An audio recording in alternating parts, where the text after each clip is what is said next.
Ողջույն, այսօր խոսելու եմ քաղաքական անցուդարձի, ինչպես նաև այն մասին, թե ինչու այս պահին ընդդիմադիր ուժերը չեն կարողանում հաղթել Նիկոլ Փաշինյանին։ Սկսենք նորություններից։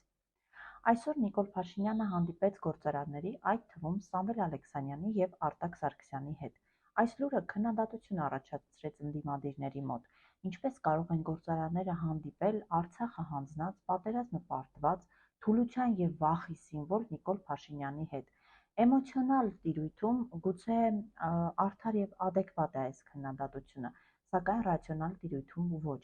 Ինչու՞, որովհետեւ բիզնեսմենները մարդիկ են, ովքեր աշխատում են կառավարության հետ, բոլոր կառավարությունների, այլ ոչ թե անձի։ Իդեալական պայմաններում բիզնեսմենները չպետք է խառնվեն քաղաքականությանը, եւ շատ ցանկալի է, որ այդ մարդիկ կապված չլինեն որևէ քաղաքական ուժի հետ։ Եթե այս պահին գեներացված լիներ ընդդիմության կողմից որևէ ռեալ իշխանափոխության պրոցես եւ բիզնեսմենները աջակցեին Նիկոլ Փաշինյանին, ապա մենք կարող էինք մեղադրել նրանց։ Քանի դեռ նման իրավիճակ չկա, ապա նրանցից ոչինչ չենք կարող պահանջել այդ մասով։ Պահանջել բիզնեսմեններից վտանգել իրենց բիզնեսը այն դեպքում, երբ ընդդիմության կողմից չկա իշխանափոխությանը անգամ մոտ պրոցես, ռացիոնալ եւ արդար չէ։ Ինչ վերաբերում է հարցի բարոյական եւ մարդկային կողմին, օրինակ, ինչպես է Սամվել Ալեքսանյանը ճաշում Նիկոլ Փաշինյանի հետ այն դեպքում, երբ օրինակ շատ կարճ ժամանակ առաջ Սամվել Ալեքսանյանի տիկին Շողերին հրապարակումներ էր անում Սամվել Կարապետյանի տիկնոջ Էթերիի հետ, եւ ինչպես է Սամվել Կարապետյանը նույն սեղանի շուրջ նստում մի մարդու հետ, ով բանտարկել եւ հետապնդում է իր քավորին, այստեղ երևի թե ճիշտ կլինի հիշել Նիչիվո լիչնովը պրոստո բիզնես արտահայտություն։ Գագիկ Ծառուկյանի մոտ նույնպես նորություն կար։ Այսօր տեղի ունեցավ Եվրազիական մարզական համագործակցության ասոցիացիայի առաջին ֆորումը։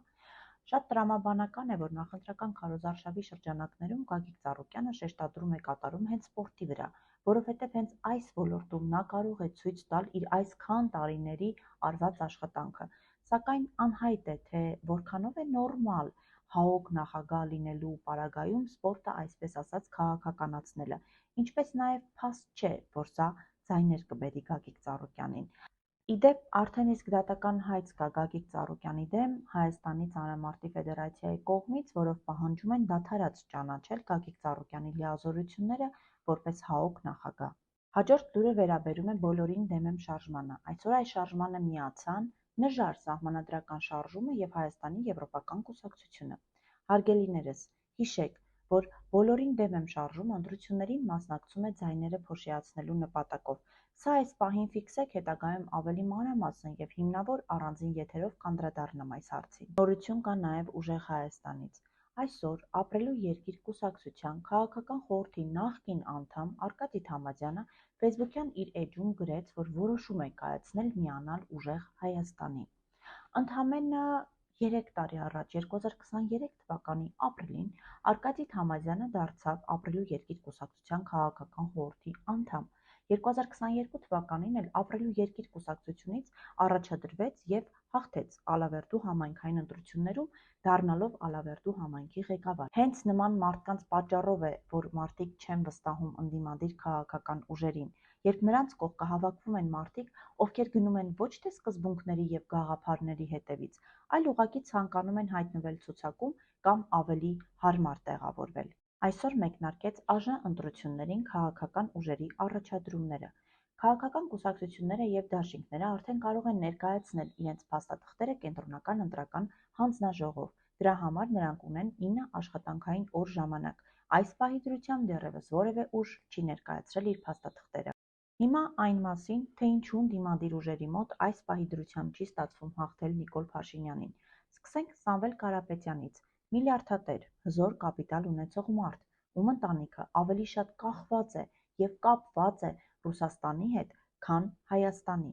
Փաստացի, եթե Սամվել Կարապետյանի ուժի մոտ չստացվի իշխանափոխություն անել, նրանց կյանքում որևէ լուրջ բան չի փոխվի։ Նախընտրական քարոզարշավի վրա այո, նրանք գումարներ ծախսել են եւ դեռ ծախսելու են։ Վատագույն դեպքում նրանց չեն թողնի մասնակցել ԱԺ ընտրություններին, իսկ Սամվել Կարապետյանի դեմ հարուցված քրեական գործերն էլ կստիպեն վերջինիս պայմանավորվել Նիկոլ Փաշինյանի հետ, նախադեպերը բազմաթիվ։ Կորուստներ կլինեն, սակայն գոյաբանական վտանգ ոչ Սամվել Կարապետյանին, ոչ առավել ևս իր ընտանիքի անդամներին չի սպառնում։ Գագիկ Ծառուկյանը ունի կապիտալը պահելու և քաղաքական ազդեցություն ունենալու խնդիր։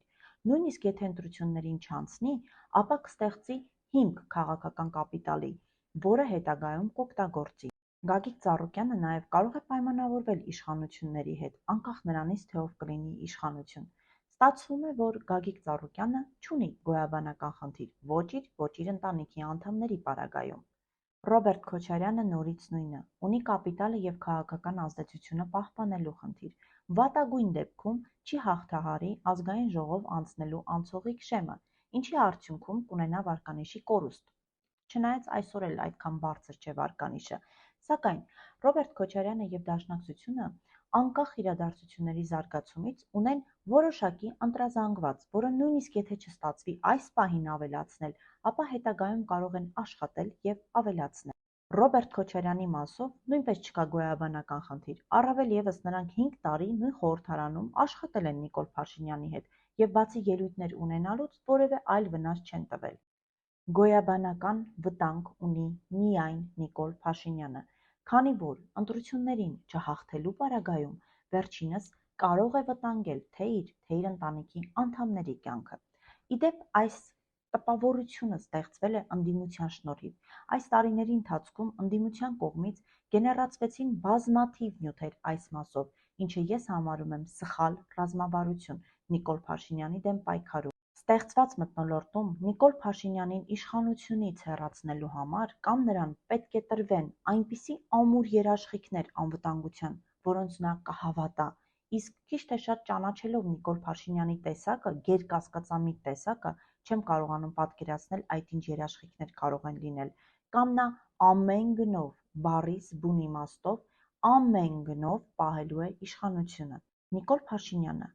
պետք է պահի իշխանությունը հանուն իր և իր ընտանիքի անվտանգության։ Հետևաբար, նրան կարող է հաղթել միայն մարդ, ով նույն կերպ ձգտում է իշխանափոխության, ով հանուն իշխանափոխության կարող է զոհաբերել իր ազատությունը, իր բարեկեցությունը, իր ռեսուրսները և անհրաժեշտության դեպքում նաև իր կյանքը, ով պատրաստ է ամեն գնով իշխանափոխություն անել, այնպես ինչպես Նիկոլ Փաշինյանը պատրաստ է ամեն գնով իշխանություն պահել։ Ցավոք, այս պահի դրությամբ ընդդիմադիր դաշտում դեռևս այդպիսի ուժ չկա։